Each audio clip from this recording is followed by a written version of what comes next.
네, 안녕하세요. 첫 번째 스피커를 맡게 된 현앤파트너스 코리아의 김현욱 대표입니다. 우선 시작하기 전에 간단하게 저희 현앤파트너스 코리아는 2017년에 창업을 했었고요. 헬스케어와 금융 쪽에 있어서의 가교 역할을 전문적으로 수행하는 컨설팅입니다. 바로 시작하도록 하겠습니다. 제가 처음에 이제 첫 스피커로서 준비한 자료는 조금 다소 무거울 수도 있습니다. 차기 정부 출범에 따른 제약바이오 산업에 대한 영향을 나름대로 다차원적으로 분석을 했고요. 여기에 대해서 시작을 하도록 하겠습니다. 서머리입니다. 일단 결론부터 말씀을 드리자면 이번 신정부의 제약바이오에 대한 산업적 스탠스는 일단 우호적이다. 그렇게 좀 볼 수가 있습니다. 한 3가지 정도로 요약 정리를 할 수가 있는데요. 일단 우선적으로 제약바이오 산업의 효율성을 증진하겠다. 두 번째는 R&D 비용 지원을 확대를 하고, 세 번째는 디지털 헬스케어 쪽 강화 혹은 육성 쪽으로 간다라는 거고요.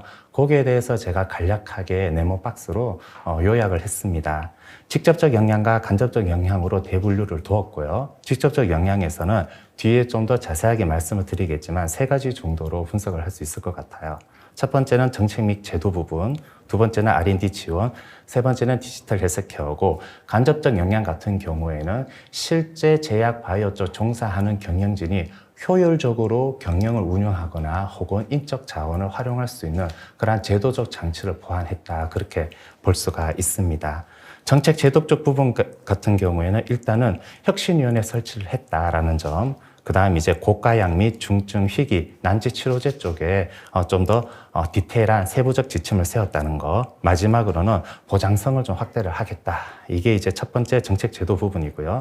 R&D 지원 쪽 같은 경우에는 전반적으로 지원이나 세제 혜택을 주겠다는 부분이 가장 크고, 역시나 여전히 엔데믹 상황으로 간다 하더라도 지금 상황에서는 코로나 언더 체제이기 때문에 코로나와 관련된 백신 치료제 쪽도 지원 육성을 하겠다는 겁니다.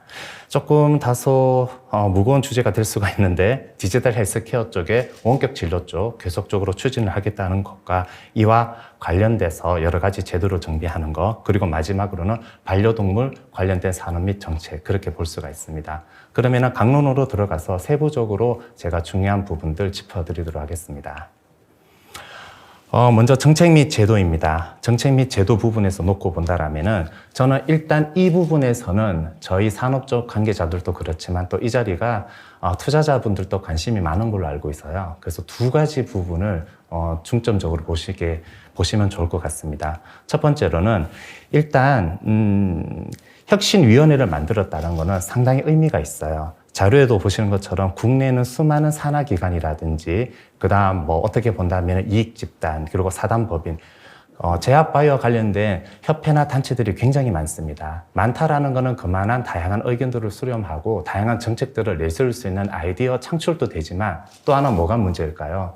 제일 중요한 게 바로 통합해서 이거를 하나의 시너지로 묶어낼 수 있는 응집력이 부족할 수도 있다는 건데, 어쨌든 이번 신정권에서는 이거를 하나로 묶어서 갈 수 있는 혁신위원회 설치를 한다. 이 부분이 굉장히 중요한 포인트인 것 같아요. 여기에서 2가지 우리가 투자를 할 때 있어서의 아이디어가 나옵니다. 하나는 당연히 구성원들에 대한 스펙과 그들의 이제 어떻게 본다라면 산업적인 배경, 그리고 지금까지의 어떤 커리어를 쌓아왔는지에 대해서 본다라면은 향후에 추진해 나가는 그런 분야에 있어서 저희가 미리 예단할 수 있다는 점이고요.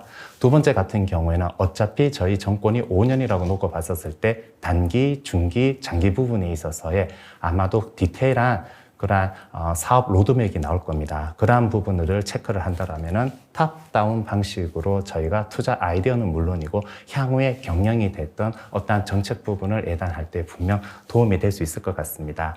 뭐 최근에 보면은 저도 요즘 넷플릭스를 통해서 미국 범죄 드라마나 영화 이런 거 많이 보면은 보안관이라든지 그런 거 많지 않습니까? 제가 알기로 미국에 그런 보안관이나 이런 것만 하더라도 수백 개가 있는데 그거를 하나로 묶어내는 게 FBI이지 않습니까? 그런 것처럼 미국이나 일본에서도 저희와 같은 이렇게 많은 단체가 있는데 이들이 유기적으로 잘 돌아가는 거는 이러한 하나로 묶어주는 그런 위원회인데 이런 부분에서 저희가 만들었다는 점에서 높게 평가할 수 있을 것 같아요. 계속적으로 정책 제도를 놓고 본다면 고가약, 중증, 희귀 질환 쪽에 있어서의 신속 등재 제도 도입입니다. 아래 부분에서는 일반적인 프로세스를 거쳤었을 때 1년 이상 걸리는 그런 프로세스가 오른쪽으로서 통폐합이 된다면 혹은 신속 등재 제도를 한다면 반이나 3분의 1로 단축된다는 점에서 한 두 가지 정도 우리 포인트를 좀 생각을 할 수가 있을 것 같아요. 무엇보다도 일단은 아무래도 신약 개발 바이오텍 같은 경우에는 자금 조달을 이끌어서 결국 돈으로 시간을 사는 겁니다. 이러한 시간적인 부분을 단축해 준다라는 거는 신약 개발 업체한테 굉장히 좋은 그건 거고, 뭐 VC가 됐든 비상장 투자가 됐든 이후의 투자는 투자자 입장에서도 좀 더 많은 투자를 할 수 있는 여건을 마련해 줄 수 있을 것 같아요. 그런 부분을 우리가 체크하면 되고, 두 번째는 고가 및 중증 질환입니다. 최근 2년 동안 코로나 사태로 인해서 사실은 메인으로 삼아왔던 항암제라든지 알츠하이머, 치매, CNS 계열 이런 쪽 약물과 파이프라인들이 상당 부분 많이 덮여버렸어요. 워낙에 큰 쓰나미가 오다 보니까 여기에 대해서 다시 투심이 살아나고 이쪽 분야의 업체들이 다시 액티비티하게 움직이게 된다면 금융 쪽, 시장 쪽이나 산업 쪽에서도 굉장히 좋은 낙수 효과가 있지 않을까 그렇게 보고 있습니다. R&D 지원 및 확대입니다. 보통 이제 R&D 지원 및 확대라고 한다면 우리가 두 가지 측면에서 볼 수가 있어요. 하나는 직접적인 지원이 있고요. 하나는 간접적입니다. 직접적이라는 것은 아시겠지만 매출액과 영업이익, 그래서 거기서 나는 과세 표준을 통해서 그만큼 R&D 비용만큼 정부에서 세제 혜택을 주는 게 있고요. 국내 쪽 같은 경우에는 대부분 R&D가 신약 바이오텍들이 많습니다. 매출이 없는, 즉 다시 말해서 주식 발행 초과금으로서 움직이는 그런 바이오텍들 입장에서 놓고 본다라면 저희 투자자들은 뭐 국가의 연구 과제라든지 그리고 상대적으로 국가와 관련된 그러한 또 R&D를 하고 있는 그러한 업체들이 있어서 실질적인 도움이 될 거라고 보고 있고요. 규모 같은 경우에도 과거 이제 정권이 했던 것들보다는 한 2배 이상 증액이 되었습니다. 다만 조금 걱정이 되는 게 항상 R&D 지원 쪽에 있어서는 반복론에 있어서 조금 불투명한 부분들이 많아요. 거기에 대해서 조금 더 정부 당국이나 신정부에서 구체적인 제안을 준다면 아마도 산업 쪽이나 기업 쪽에서 이거를 활용할 수 있는 구체적 툴이 생길 거고 거기에 또 직접적인 수혜를 보지 않을까 그렇게 보고 있습니다. 자, 이제 조금 제가 조금 고민하는 디지털 헬스케어 쪽인데요. 디지털 헬스케어 쪽은 제가 오늘 새벽에도 좀 이 포럼 때문에 다시 일어나서 그 정의를 한번 봤습니다. 항상 우리가 어떤 산업이 됐든 어떤 기업을 볼 때 제일 중요한 게 그 용어에 대한 정의, 그리고 그 회사의 사업의 목적, 이런 부분들을 보기 마련인데 디지털 헬스케어와 관련된 정의만 하더라도 20가지가 넘더라고요. 정확하게 말씀드리자면 이거를 하나로 통폐합할 수 있는 그런 용어가 좀 없다라는 점에서 사실은 이번 정부에서 말하는 디지털 헬스케어의 정확한 그 레인지를 좀 찾기는 어렵습니다. 그럼에도 불구하고 이쪽에서 내세우는 정책이나 이런 부분들을 오히려 역으로 해서 나름대로 그 정의를 내려봤고요. 일단은 두 가지로 요약이 됩니다. 원격 의료 본격화, 그리고 두 번째는 유전자 통합 제어 지원인데요. 일단은 원격 의료 본격화라고 해서 바로 원격 진료라든지 이러한 쪽에 법적인 부분이 개정이 되면서 일로 바로 넘어간다는 얘기는 아닙니다. 때마침 어제 오늘 여기와 관련돼서 기사들도 속속 업데이트가 되고 있더라고요. 과거의 의협 같은 경우에는 이 부분을 매우 반대를 했었었는데 젊은 의사들을 중심으로 해서 상당히 오픈마인드로 많이 바뀌었고요. 아무래도 이 또한 지난 2년간의 팬데믹이 왔던 그러한 영향 중에 하나라고 보입니다. 그래서 일단 젊은 의사분들 같은 경우에도 오프라인에서의 진료보다는 이렇게 온라인이나 원격적으로 이제 확대가 됨으로써 그들의 진료의 방식도 변하지만 새로운 부가 창출에 대해서도 관심이 많은 것 같고요. 젊은 의사들 중심으로 해서.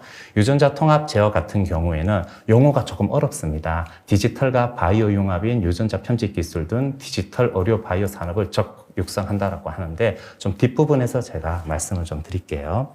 전반적으로 글로벌 원격 의료 시장은 계속 우상향하고 있는 것이고 국내 원격 진료 환자 수도 누적입니다. 예, 그래프가 가팔라서 오해할 수가 있는데 누적으로서 계속적으로 증가함을 보이고 있습니다.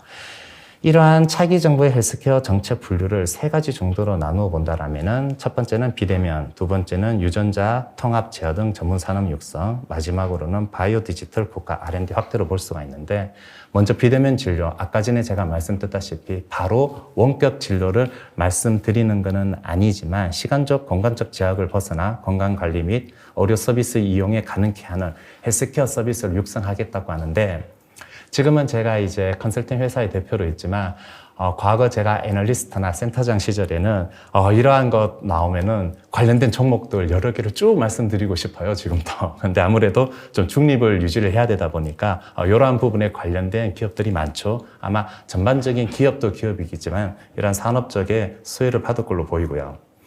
일단은 유전자 통합 제어라고 하는데 사실 어렵습니다. 그렇게 놓고 본다면 차라리 카티라든지 DNA 유전자 치료제 쪽과 같은 이쪽에 과거의 화학합성 의약품과 그 다음 항체 펩타이드로 넘어서서 그 다음 차세대라고 할 수 있는 이쪽 신약 개발 업체에 전반적으로 수혜를 받을 수 있지 않는가라는 그런 생각을 해봅니다.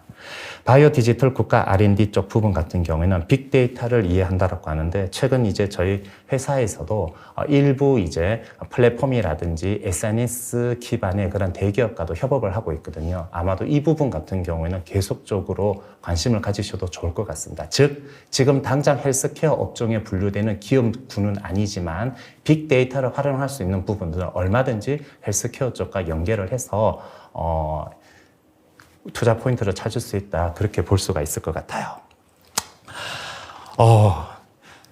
사진 선정하는데 굉장히 많이 고민을 했습니다. 조금 더 반려견을 안고 있는 인자한 모습의 사진을 어떻게 해서 이 사진을 선정을 했고요. 아무래도 이제 저희 차기 대통령 부부께서 특히 반려동물 쪽에 관심이 많으신 걸로 알고 있는데, 보시는 것처럼 반려 쪽에 있어서의 이번 정부의 공약도 굉장히 구체적입니다.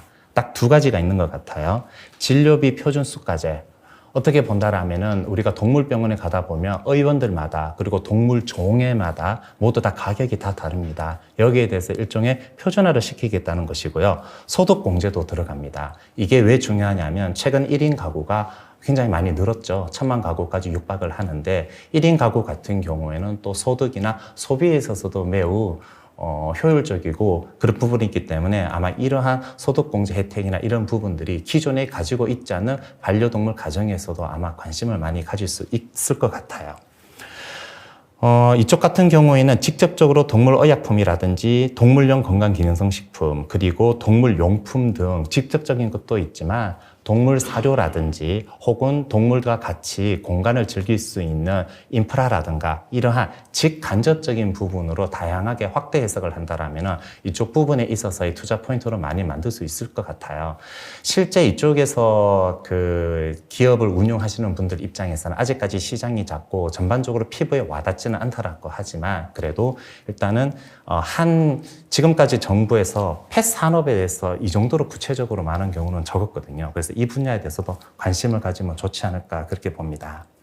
중소벤처기업 정책 비전 같은 경우에 크게 세 가지인데 이거는 짧게 말씀을 드릴게요. 실제 오너를 중심으로 하는 것보다는 그 오너나 경영진이 인재를 효율적으로 관리하고 스카우트를 할 수 있는 그런 제도적 개선이 좀 눈에 보입니다. 가장 중요한 것 같은 경우가 스톡옵션 같은 경우에 조금 더 개선을 갖다가 했다라는 점, 그 외에 대기업, 중소기업 양극화를 해소하고 그 다음 중견기업, 중소기업 성장 사다리를 만든다고 했는데, 최근에 워낙 시장 분위기가 안 좋다 보니까 특히 비상장 바이오텍이나 헬스케어 업체들이 자금 조달이 많이 어려워요. 이러한 부분에서 어떠한 뉴스 기사에서는 대기업도 나서야 된다라고 그렇게 이제 사회적 책임을 강조하는 부분도 있는데, 아마 이러한 부분들이 좀 연관이 있어서 좀 보면 좋을 것 같고요. 중소기업 성장 사다리, 이 부분은 참 말은 좋은데 저희가 이제 찾아본 바로 아직 디테일한 그런 제도적 장치는 조금 마련 중인 걸로 보입니다. 이 부분 같은 경우에는 지속적으로 모니터링을 해서 투자 포인트로 삼으면 좋을 것 같습니다. 이제 그러면 결론을 말씀을 드리자면 크게 세 가지입니다. 과거에는 기존 수요자 중심으로 많이 정책들이 나왔어요. 수요자 중심이라고 한다면 환자라든지 이거를 사용하는 소비자 입장인데 실질적으로 의료 서비스를 제공하고 의료와 관련된 품목이나 이런 것들을 제공하는 기업체 입장에서도 상당히 좀 생각을 해줬다라는 점에서 우리가 좀 볼 수가 있고요. 두 번째, R&D 지원 예산 확대 이러한 부분에서는 굉장히 좋습니다. 다만 조금은 걱정이 되는 게 여전히 엔데믹 상황이 진행이 되어 있긴 하지만 코로나이기 때문에 이런 코로나와 관련된 중심으로 탑다운 정책들이 상당히 많아요. 아무래도 이러한 부분 같은 경우에는 국내 업체보다는 글로벌 업체, 중견이나 벤처기업보다는 일부 대기업 중심으로 많이 갈 수가 있는데 이 부분에 대해서 조금 더 구체적인 안이 나오면 참 좋지 않을까라는 생각이 듭니다. 디지털 헬스케어 지원 쪽은 굉장히 환영할 부분이죠. 어떻게 본다라면 저는 한국 제약 산업에 있어서 큰 축이 하나가 될 수도 있다라는 생각이 듭니다. 저는 첫 번째가 KGMP를 도입했던 80년대, 그리고 90년대 말에 의약 분업이 있고요. 그다음 세 번째 같은 경우가 어떻게 본다라면은 항처약품이라든지, 그다음 네 번째가 바로 이번에 원격 진료 부분이 아닌데 어쨌든 이러한 큰 쓰나미가 우리 산업의 발전은 물론이고 이쪽과 관련된 투자자들 입장에 있어서도 좋은 투자 아이디어가 돼서 성과 창출이 되면 좋을 것 같습니다. 이상 현행 파트너스 코리아의 김윤욱 대표였고요. 네, 이것으로 마무리하도록 하겠습니다. 감사합니다.